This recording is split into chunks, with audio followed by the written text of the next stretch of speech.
And welcome back to the Mancunian Candidates. You've listened on the radio. I hope it's going well. You've listened on or watching on YouTube. I hope you got a few drinks for the night ahead.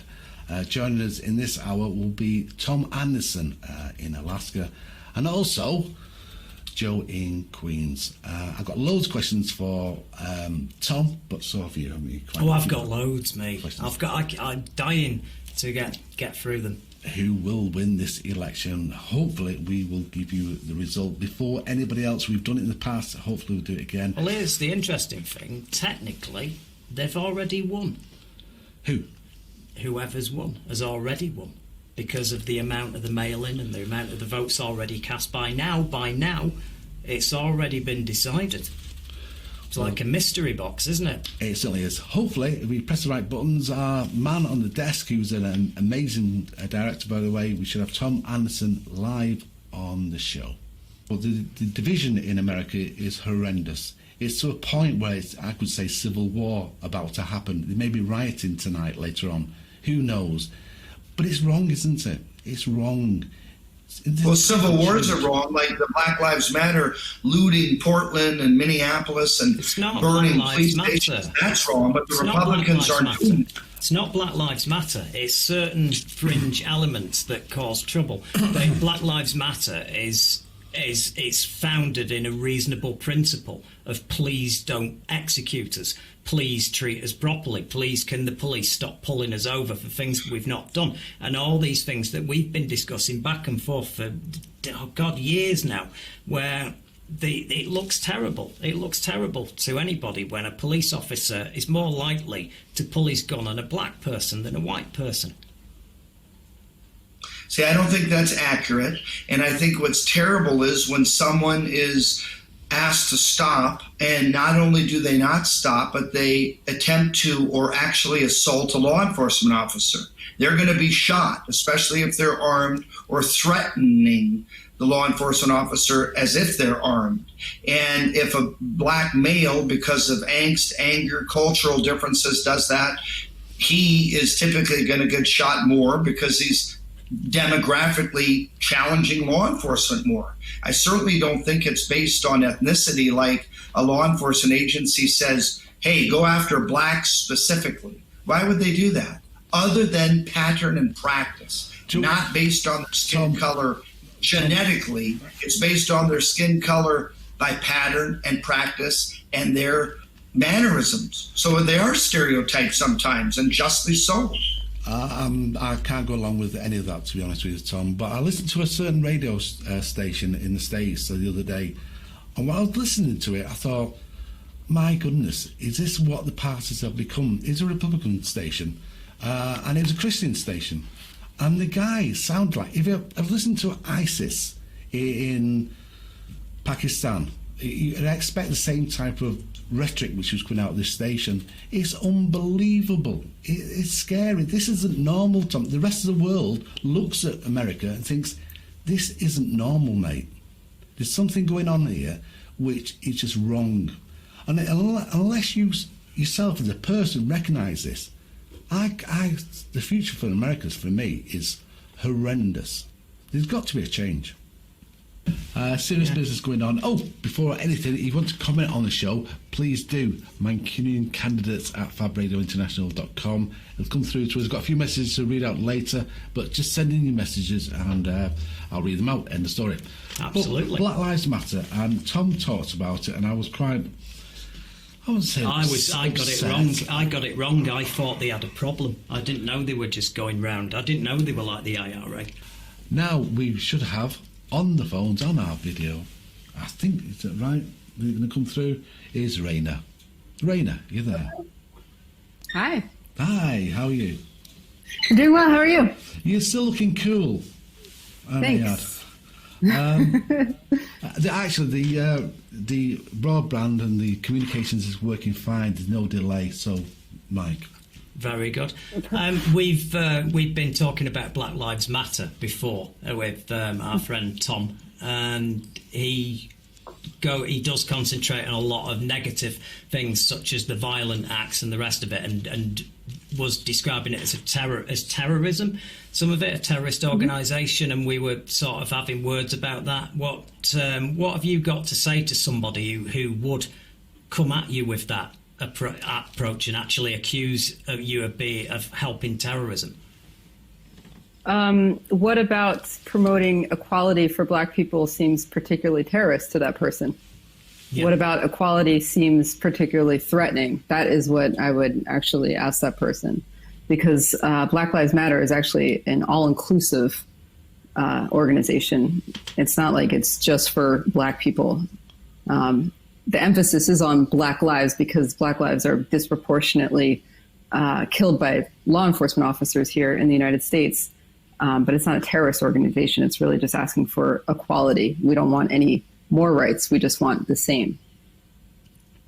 How do you feel things have been during the last 6 months since George Floyd? And, well, I was just going to say George Floyd, but they come thick and fast. To me, the shocking one was the gentleman that got shot 6 times in the back. That made all the news stations over here in the UK. We find it hard to believe, that this could be going on and people are not calling it what it is, Well, it's funny that you say that because I have no idea which one you're talking about. Yeah, I know. It's, like when you say the one that made the news. I mean, there's literally there's name now. Yeah, I mean, there's a shooting. I mean, in LA, there's been a shooting, a deadly shooting every week almost.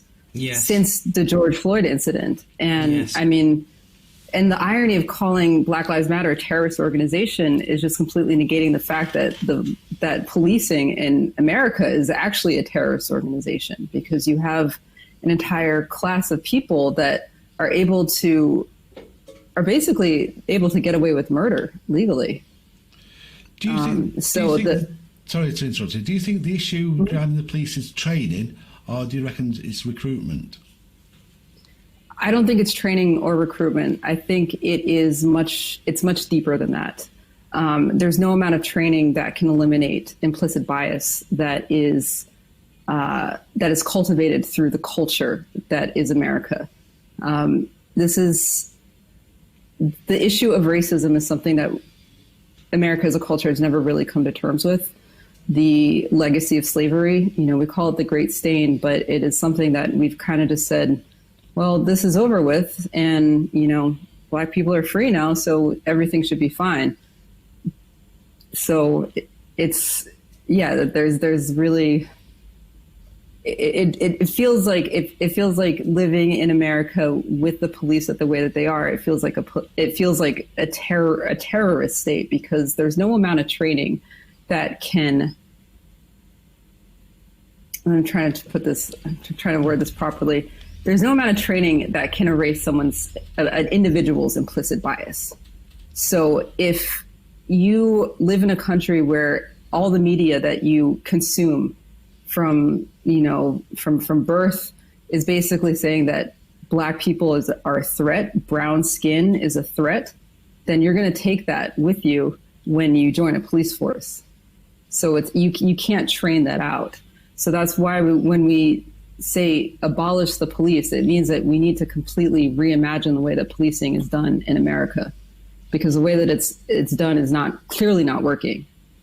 It's bad when you have the totally polarized political situation. Like, you get a lot of countries in Europe that have a constant rainbow coalition of parties that have different views, and it's proportional representation. Here in the UK, we've got first past the post. You'll either have a party that's much more leaning towards the rich and the better off in business, or slightly more leaning towards working people, Labour and Conservative. Over there, you're not getting a consistent run of people who are bothered about these issues. This is just my understanding of it, where you can have 8 years of Democrats with some people in there that are trying to push this agenda. Then when it goes back over to Republicans again, it seems to me that you're not getting the consistent, massive, long-term push to fix this problem generationally.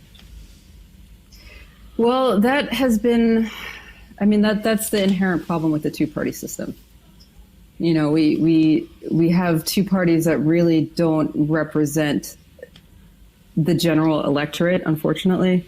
One of the positive things that come out of, you know, all the protests that have happened over the summer is that there has now been a national conversation about race relations that has been long overdue. And what we're seeing now, you know, it's election night, obviously, here in America, and we had 100 million people vote early election, yes, which was 70% of the total voting electorate in 2016. Yes. So more people are energized because they realize that, you know, your vote actually does matter. Due any moment is a complete opposite view of what's going on. It's Joe from the Queens. So hopefully Joe is live on the streets of New York City. Joe, are you there? I just want to talk to you about civil rights, though, under this Trump administration. Your views on civil rights? Well, I mean, we've watched our civil rights be stripped away from us over the past 4 years, and we're hoping that today's results are going to bring changes to that.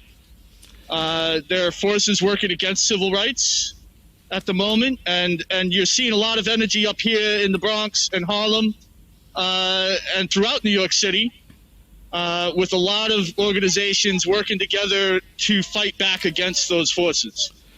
Tom Anderson, before the Republican in Alaska, stated that he thought that the Black Lives Matter movement was like a terrorist-type movement, was responsible for some violence.